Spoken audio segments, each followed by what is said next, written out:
అంతా కలలతోనే సరిపోతుంది.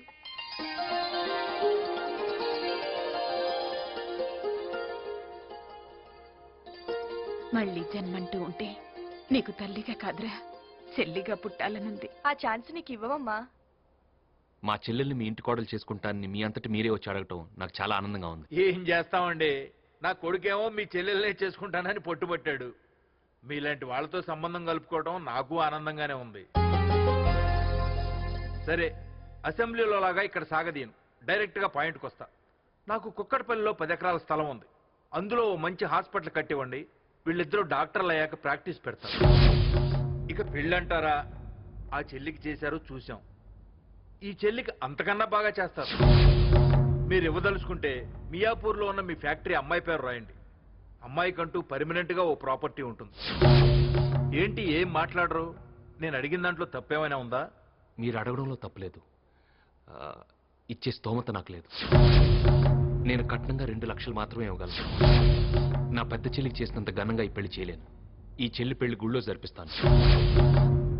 ఒక మిడిల్ క్లాస్ అమ్మాయి అత్తవారింటికి ఎలాంటి లాంఛనాలతో వెళ్తుందో అలాంటి లాంఛనాలతోనే నా చెల్లెల్ని మీ ఇంటికి పంపిస్తాను. ఏంటి లక్ష్మీనారాయణ గారు, సరదాగా మాట్లాడుతున్నారా? సరదాగా మాట్లాడడానికి ఇది బొమ్మల పెళ్లి కాదు, నా చెల్లెలి పెళ్లి.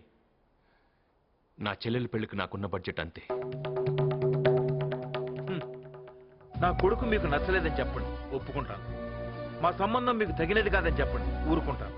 అంతేగాని 100 కోట్ల ఆస్తి ఉన్న మీరు ఒక చెల్లి పెళ్లి హై బడ్జెట్లో చేసి ఇంకో చెల్లి పెళ్లి లో బడ్జెట్లో చేస్తానంటే నమ్మటానికి నేనేమి పిచ్చి ఓటర్ని కాదు, మినిస్టర్. మీరు నమ్మినా నమ్మకపోయినా నేను చెప్తున్నది నిజం. ఆ చెల్లి పెళ్లి చేసినట్టు ఈ చెల్లి పెళ్లి చేయలేను, అర్థం చేసుకోండి. బాగా అర్థమైంది. ఇంకాసేపు ఇక్కడే ఉంటే నా చెల్లెలు పెళ్లి బడ్జెట్ మీటర్ పసుపు తాడు 2 పసుపు కొమ్ములు అనేట్టున్నావు. వస్తాం, పదరా. ఎవరు పసురా? పెద్దబాబు, నువ్వు కాదంటే కారణం ఉందని ఆగాను, కానీ డబ్బే కారణమని చెప్పడం నాకు నచ్చలేదురా. ఏరా, వాళ్ళతో మీ అన్నయ్య అలా మాట్లాడినందుకు బాధపడుతున్నావా? లేదన్నయ్య, చాలా సంతోషంగా ఉన్నాను. చెల్లికి తల్లికి పెట్టే ఖర్చు లెక్క పెట్టకూడదన్న నువ్వే ఈ చెల్లెలి పెళ్లికి లెక్కలేసావంటే చెప్పలేనంత ఆనందంగా ఉంది. అక్కకి డైమండ్ నెక్లెస్ కొనిచ్చి నాకు చిన్న చైన్ ఇచ్చినప్పుడు అన్నీ మనసులో నాకున్న బడ్జెట్ అంతేనని తెలుసుకోలేకపోయానన్నయ్య.